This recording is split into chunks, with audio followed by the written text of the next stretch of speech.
അപ്പൊ നമ്മുടെ അനുമോളും നെവിനുമായിട്ടുള്ള പ്രശ്നം തന്നെയാണ് ഇന്നത്തെ പ്രധാന ഹൈലൈറ്റ്. അനുവും നെവിനുമായിട്ടുള്ള പ്രശ്നത്തിന്റെ ഒടുവിൽ അനു പുറത്തെ സോഫയിൽ വന്ന് കിടന്നപ്പോൾ അതിന്റെ അടുത്തായിട്ട് നെവിനും വന്ന് കിടന്നു. നെവിന്റെ ആ ഒരു പ്രവൃത്തി അനുവിന് ഒട്ടും തന്നെ ഇഷ്ടപ്പെട്ടില്ല. അപ്പൊ നമ്മുടെ അനു സാബുവിനെ വിളിച്ചു വരുത്തുന്നുണ്ട്.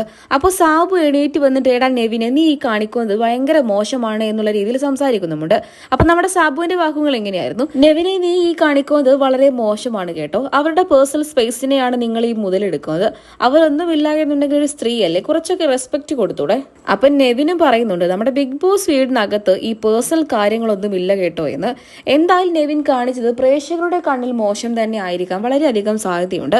എന്താണെന്ന് വെച്ച് കഴിഞ്ഞാൽ ഒരാൾക്ക് ഇഷ്ടമല്ല എന്നുണ്ടെങ്കിൽ അയാളുടെ അടുത്ത് പോയിട്ട് ഇരിക്കുന്നതും അതുപോലെ തന്നെ കിടക്കുന്നതും എന്തെങ്കിലുമൊക്കെ ചെയ്യുന്നതും വളരെ മോശമായിട്ടുള്ളൊരു കാര്യം തന്നെയാണ്. ബേസിക് മാനേഴ്സ് ഉണ്ടെങ്കിൽ ഇങ്ങനെയൊന്നും ആരും ചെയ്യില്ല. അനുവും നെവിനും തമ്മിലുള്ള പ്രശ്നത്തിനൊടുവിലാണ് ഈ ഒരു സംഭവം ഉണ്ടായത്. അതുകൊണ്ട് തന്നെ അനു കുറച്ചൊക്കെ സ്വസ്ഥതയ്ക്ക് വേണ്ടിയിട്ടാണ് പുറത്തെ സോഫയിൽ വന്ന് കിടന്നത്. ആ സമയത്ത് നെവിനും കൂടെ എത്തി.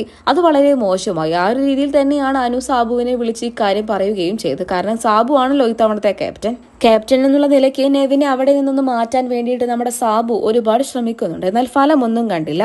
അപ്പോൾ സാബു ഒരു കാര്യം കൂടെ പറയുന്നുണ്ട്, കുറച്ച് ഫിസിക്കൽ ആയിരുന്നുവെങ്കിൽ ഞാൻ നിന്നെ ചവിട്ടിയെടുത്ത് വെളിയിൽ കളഞ്ഞേനെ.